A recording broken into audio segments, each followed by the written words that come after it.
लोगों ने ये कहा है कि झारखंड के मुद्दे राष्ट्रीय विमर्श का हिस्सा नहीं बन पा रहे हैं। पॉलिटिकल डिस्कोर्स में झारखंड नेशनल लेवल पर पूरे तरीके से गायब है। आज अडानी बड़कागांव में कोयला निकालना चाहती है।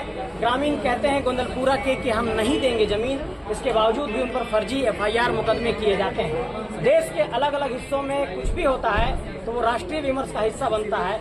अडानी का विरोध ऑस्ट्रेलिया में होता है तो पूरे इंटरनेशनल लेवल पर न्यूज बनता है, और 1 साल से अडानी का विरोध बड़कागांव में कर रहे हैं तो ये न्यूज जाकर के राजधानी रांची तक भी नहीं पहुंच पा रही है। तो झारखंड राष्ट्रीय विमर्श में कैसे जगह बनाएगा और हमारा विस्थापन और पुनर्वास और नियोजन और झारखंड के मसले, झारखंड के मुद्दे कैसे संसद में गूंजेंगे, इन्हीं विषयों को लेकर हम लोग नामांकन कर रहे हैं। और आज नामांकन में हमारे अध्यक्ष आदरणीय टाइगर जयराम महतो जी का भी आगमन हुआ है, और कल इनका नॉमिनेशन आप देखेंगे कि गिरिडीह लोकसभा से होगा, तो वहाँ भी एक बड़ा जनसैलाब देखने को मिलेगा।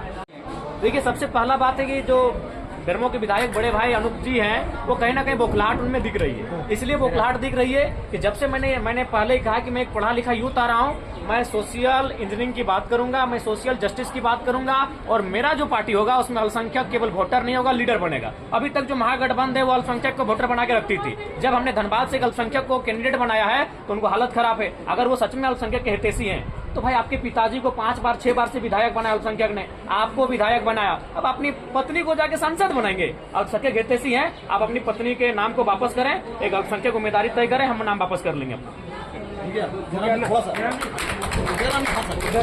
पहला बात तो आपको कहना चाहेंगे कि लोग हम पे जो आरोप लगाते थे कि नहीं ये लड़का अच्छा बोलता है, अच्छी बातें करता है, इसलिए उसे सुनने के लिए जाते थे। चलिए, उस बात को हमने भी स्वीकार किया, लेकिन अब तो हम अच्छी बातें कहने के लिए नहीं आए हैं और ना ही हम सभा करने के लिए आए हैं। ऑलरेडी आज हम नामांकन के लिए आए हैं, और नामांकन में अभी 44 डिग्री के टेम्परेचर में अगर लोग हमारे साथ चल के आए हैं तो ये केवल सभा सुनने के लिए नहीं, अच्छी बातें सुनने के लिए नहीं, इस राज्य को अच्छा बनाने के लिए, और हमें अपना मत भी देने आए हैं, अपना आशीर्वाद देने के लिए आए हैं। और इसका प्रमाण आज 44 डिग्री के तापमान में ये उमड़ा हुआ जनसैलाब है।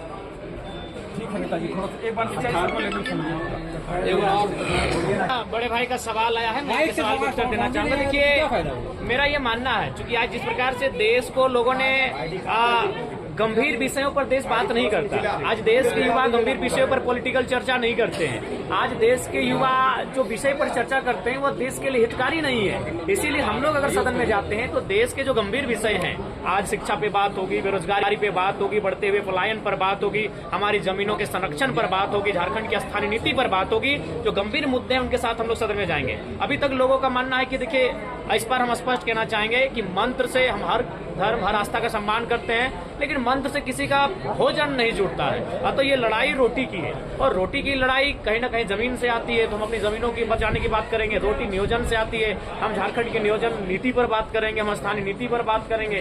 तो कुल मिलाकर हम लोग मुद्दों के साथ जाएंगे। वो मुद्दे जिनको सदन में स्थान मिलना चाहिए था, आज तक नहीं मिल पाया है। आज झारखंड के बारे में आप देख सकते हैं, बाकी जो प्रदेश है उनके मजबूती के साथ लोग उस क्षेत्र की बातों को रखते हैं, लेकिन झारखंड के मुद्दे सदन से गायब दिखते हैं। तो मेरा मानना है यूथ को पॉलिटिक्स में आना चाहिए, इसलिए कि झारखंड के मुद्दों को सदन में जगह मिले। केंद्रीय मुद्दा या क्षेत्रीय मुद्दा पर ज्यादा, कौन सा मुद्दा पर आप? देखिए, ऐसा नहीं है कि क्षेत्रीय मुद्दा झारखंड का मुद्दा केंद्र का मुद्दा नहीं है। आज भूमि अधिग्रहण अगर कानून की बात करें, हमारे प्रत्याशी जी ने भी कहा, बिल्कुल इन्हीं माननीय अडानी महोदय का ऑस्ट्रेलिया में विरोध होता है तो वो नेशनल न्यूज बनता है, लेकिन हमारे क्षेत्र में जब उनको जमीन ना देने के लिए विरोध होता है तो कोई न्यूज नहीं बनता है। उदाहरण के लिए जो भूमि अधिग्रहण का विषय है, अभी आप गोड्डा के प्लांट को देख लें, वहां पर कोयला ऑस्ट्रेलिया से ला, प्रैक्टिकली बात करते हैं, कोयला ऑस्ट्रेलिया से आता है, जमीन गोड्डा से ली जाती है, और बिजली बांग्लादेश को जाता है। तो एक बेवकूफ आदमी भी समझ जाएगा कि झारखंड के साथ किस तरह का सौतेला व्यवहार है। जब जमीन आपको हमारी चाहिए तो बिजली प्रोडक्शन करके हमें दीजिए, कोयला फिर आप ऑस्ट्रेलिया से ले रहे हैं, तो भाई अगर बिजली आपको बांग्लादेश को ही देनी है तो आप बांग्लादेश की जमीन लें। तो इसलिए नेशनल मुद्दों पर हमारा जो विषय है वो जाता नहीं है। हम लोग लोकसभा सदस्य जब बनकर जाएंगे तो झारखंड के मुद्दों को नेशनल विषय बनाएंगे।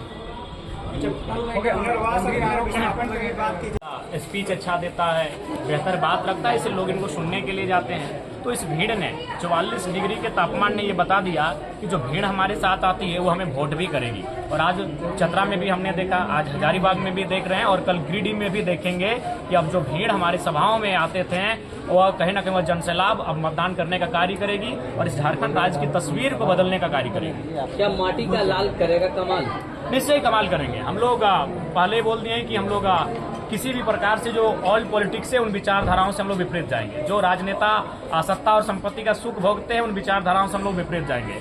आज देख सकते हैं तमाम जो राजनेता हैं पहला टर्म में अपने बेटे के लिए संपत्ति बनाते हैं, दूसरे टर्म में अपनी पुतोह के लिए संपत्ति बनाते हैं और तीसरे टर्म में अपने नाती पुता के लिए संपत्ति बनाते हैं। ये जग जाहिर है। तो हम लोग उन चीजों पर विराम लगाएंगे और हम लोग जनता के बीच जनता के विकास के लिए जाएंगे। एनडीए और इंडिया गठबंधन से मुकाबला है आपका, कैसे देखते हैं? देखिए, हम लोग झारखंड को एक अलग दृष्टिकोण से देखते हैं। इन गठबंधनों को आज 23 वर्षों से झारखंड के लोगों ने मौका दिया, लेकिन किसी में ये साहस नहीं हुआ कि यहाँ के जो लोग आज विस्थापित हो रहे हैं, यहाँ के लोग जो पलायन कर रहे हैं, हमेशा इन्होंने दोहरी नीति लगाई इस राज्य के साथ। आप देख लीजिए जादूगोड़ा का यूरेनियम को हैदराबाद फिल्टर करके ले जाया जाता है और फिल्टर करने के बाद जो बेहतर मटेरियल बचता है उसको हैदराबाद में रखा जाता है और कचरा झारखंड को डिपुट किया जाता है। उसी यूरेनियम के खनन से लगभग उस आसपास के सर्वे की रिपोर्ट है 47 महिलाएं हैं, 100 में 47 महिलाएं मां नहीं बन सकती हैं। तो ये झारखंड के साथ हमेशा सौतेला व्यवहार करते हैं सेंटर वाले। इसीलिए अब झारखंड के बेटों को चाहिए सदन में अपनी उपस्थिति दे और पूरी दुनिया के सामने चीख कर अपने दर्द को बताए और उन्हें बताए कि किस प्रकार केंद्र की योजनाओं ने हमारे साथ